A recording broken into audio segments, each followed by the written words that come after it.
മൂസ് ഉണ്ടാക്കാൻ വേണ്ടിയിട്ട് 1/2 കിലോ ഞാൻ മൈദപ്പൊടി എടുത്തിന്. കുറച്ച് ഉപ്പിട്ട് 1/2 സ്പൂണ്, കുറച്ച് എണ്ണ എടുത്ത്, പിന്നെ വെള്ളം എടുത്തിട്ട് അങ്ങനെ തന്നെ ഉണ്ടോണമെന്നില്ല.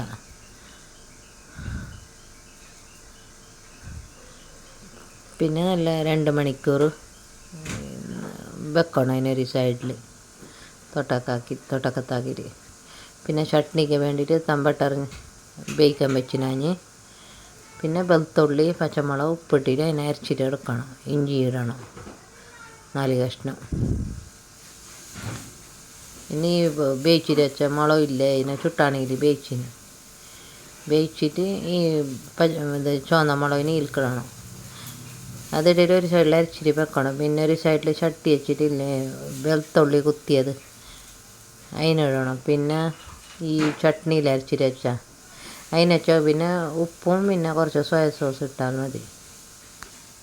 പിന്നെ കോഴിയില്ലേ ബോൺലെസ് മുള്ളില്ലാതെ കോഴി എടുത്തിന്, വെളുത്തുള്ളി പച്ചമുളക് കൊത്തിമീർ അദ്രക് ലഹസൻ പേസ്റ്റ് 2 സ്പൂണ്, പിന്നെ ഉപ്പ് മഞ്ഞൾപ്പൊടി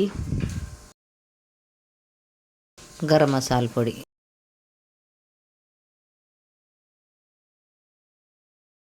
ഒരു ബൗളിലേക്ക് പിന്നെ കട്ടാവുക മുറിച്ച ഉള്ളി അതിടണം. പിന്നെ സോയ സോസിൽ അതിടണം. പിന്നെ ഇത് നല്ല മുളക് പൊടിയില്ല അതിടണം. പിന്നെ ഉള്ളിൻ്റെ ഭാജി ക്യാപ്സിക്കം പച്ചമുളക് അങ്ങനെയെല്ലാം ഇടാം. എൻ്റെ ഉള്ളിൻ്റെ ഭാജി ഇല്ലാഞ്ഞു ഗോപിയും ഞാൻ ക്യാപ്സിക്കം ഇട്ടിന്. അതിനിട്ടിട്ട് അങ്ങനെ മിക്സാക്കിയിട്ട് വെക്കണം.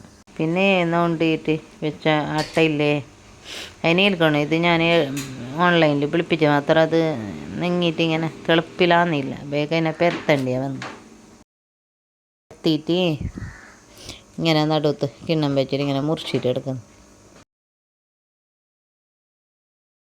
അതിൻ്റെ ഉള്ളിലേക്ക് മസാല വെച്ചിട്ട് കുറേ ടൈപ്പിലാക്കുന്നു. ഞാൻ 3 ടൈപ്പിലാക്കി. ഇങ്ങനെ ഡിസൈൻ ഇതാക്കിയിട്ട് ഇങ്ങനത്തെ ഡിസൈനിലാക്കി നോക്കും.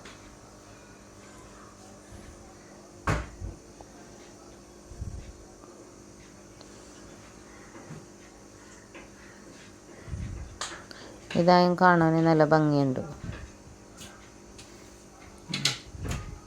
ഇതൊരു ടൈപ്പ് വേറെ, ഇതൊരു ടൈപ്പ് നോക്കും. ഇങ്ങനെ ആക്കിയിട്ട്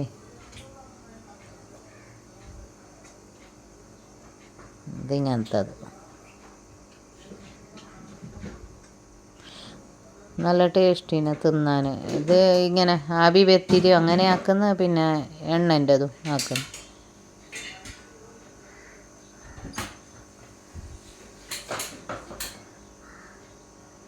ഇത് 3 സൈസിലാക്കിയിട്ട് വെച്ച്